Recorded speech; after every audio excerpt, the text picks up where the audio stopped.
दर्शकों, हम सभी में से ज्यादातर लोगों को भगवान शिव के दो पुत्रों गणेश जी और भगवान कार्तिकेय के बारे में पता है, लेकिन हिंदू पुराणों में भगवान शिव के और 5 पुत्रों का उल्लेख मिलता है।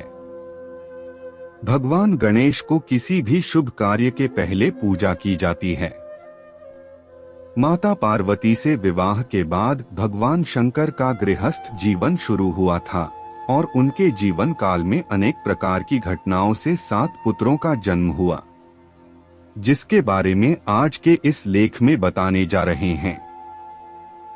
तो आइए जानते हैं कौन है भगवान शिव के 7 पुत्र।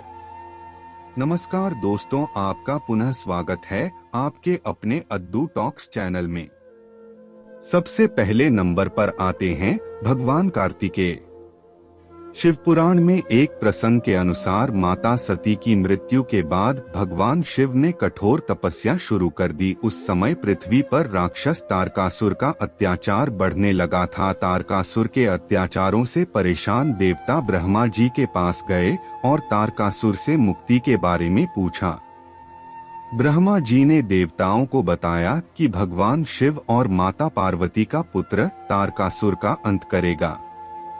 इसके बाद भगवान शिव और माता पार्वती का विवाह हुआ और प्रथम पुत्र के रूप में भगवान कार्तिकेय का जन्म हुआ और राक्षस तारकासुर का अंत हुआ। नंबर 2, गणेश जी।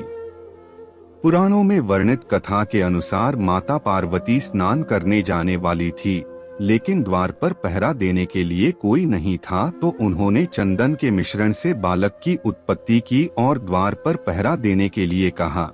इसी बीच जब भगवान शंकर वहां आए तो बालक ने उन्हें अंदर जाने से रोक दिया। क्रोधित होकर शिव जी ने बालक का मस्तक धड़ से अलग कर दिया। ये बात जब माता पार्वती को पता लगी तो वे क्रोधित हो गई और उनके क्रोध को शांत करने के लिए भगवान शंकर ने एक हाथी का सिर बालक के धड़ पर जोड़ दिया। इस प्रकार भगवान गणेश की उत्पत्ति हुई। नंबर 3, सुकेश। भगवान शिव और माता पार्वती के तीसरे पुत्र हैं सुकेश। पुराणों में उल्लेख मिलता है कि राक्षस राज हैती का विवाह भया नामक युवती से हुआ।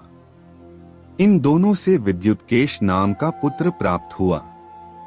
विद्युतकेश ने संध्या की पुत्री संदकंटका से विवाह किया, लेकिन संदकंटका बुरी स्त्री थी। इसी वजह से जब उनके पुत्र का जन्म हुआ तो उन्होंने उसे संसार में बेघर छोड़ दिया। भगवान शिव और माता पार्वती ने उस बालक की रक्षा की और उन्हें अपना पुत्र बनाया। नंबर 4, अयप्पा। भगवान अयप्पा को शिव के चौथे पुत्र के रूप में जाना जाता है। पुराणों के अनुसार भगवान विष्णु के मोहिनी रूप को देखकर शिव मोहित हो गए। मोहिनी और शिव के मिलन से भगवान अयप्पा का जन्म हुआ। नंबर 5, जालंधर।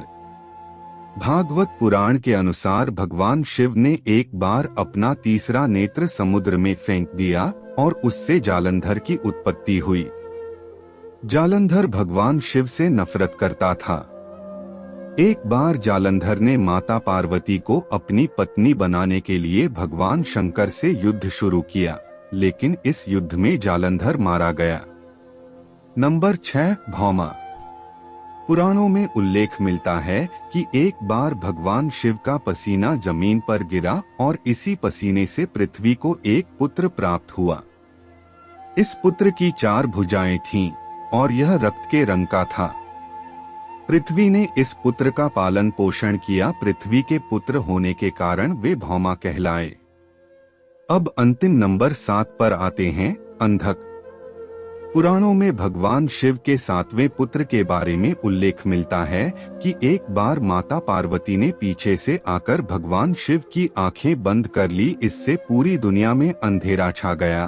फिर भगवान शिव ने अंधकार दूर करने के लिए अपनी तीसरी आंख खोली। तीसरे नेत्र के प्रकाश से माता पार्वती को पसीना आ गया और उनके पसीने की बूंदों से एक पुत्र का जन्म हुआ।